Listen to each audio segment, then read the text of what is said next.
നമുക്കിന്നൊരു അടിപൊളി ജേണൽ ഉണ്ടാക്കിയാലോ? ഞാൻ പണ്ടിങ്ങനെ സൂക്ഷിച്ച് വെച്ച കുറച്ച് ചോക്ലേറ്റ്സിന് കവറുണ്ട്. അപ്പം ഞാനൊരു പഴയ ഡയറി എടുത്തിട്ട് അതിൻ്റെ ഒരു പേജ് എടുത്തിട്ട് അതിലേക്കൊരു വൈറ്റ് ഷീറ്റ് പേപ്പർ ഇങ്ങനെ ഒട്ടിച്ചു കൊടുക്കുന്നുണ്ട്. ലൈൻ ഉണ്ടായതുകൊണ്ടാണ് കേട്ടോ ഞാൻ ഇങ്ങനെ വൈറ്റ് ഷീറ്റ് പേപ്പർ ഒട്ടിച്ചു കൊടുക്കുന്നത്. അതിന് ശേഷം ഒരു കിറ്റ് കാറ്റിൻ്റെ ഇങ്ങനെ കവർ ഉണ്ടല്ലോ, ഉള്ളിൽ സിൽവർ പേപ്പറിൽ, അത് ഞാൻ ഒട്ടിച്ചു കൊടുക്കുന്നുണ്ട്. ഈ ജേണലിങ് എല്ലാവരും എവിടെയെങ്കിലും കണ്ടിട്ടുണ്ടാവും. എനിക്കിത് ചെയ്യണമെന്ന് ഭയങ്കര ആഗ്രഹം ഉണ്ടായിരുന്നു. അതുകൊണ്ട് ഞാൻ പണ്ടേ ഇങ്ങനെ സൂക്ഷിച്ച് വെച്ച് കുറേ ചോക്ലേറ്റ്സിൻ്റെ കവറുണ്ടായി.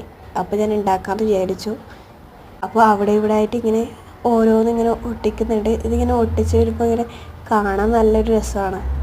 നിങ്ങളിങ്ങനെ കുറേ ചോക്ലേറ്റ്സും കവറിങ്ങനെ എടുത്ത് വെച്ചിട്ട് ഇത് ചെയ്ത് നോക്കണേ. ആ കവറിലുണ്ടായ തന്നെ ഞാൻ എന്താക്കി റൗണ്ടിലും ലവ് ഷേപ്പിലൊക്കെ മുറിച്ച് വെച്ചിട്ട് ഇങ്ങനെ ഒട്ടിച്ചു കൊടുക്കുന്നുണ്ട്. അപ്പോൾ ഇതാണ് അതിൻ്റെ ഫൈനൽ ലുക്ക്.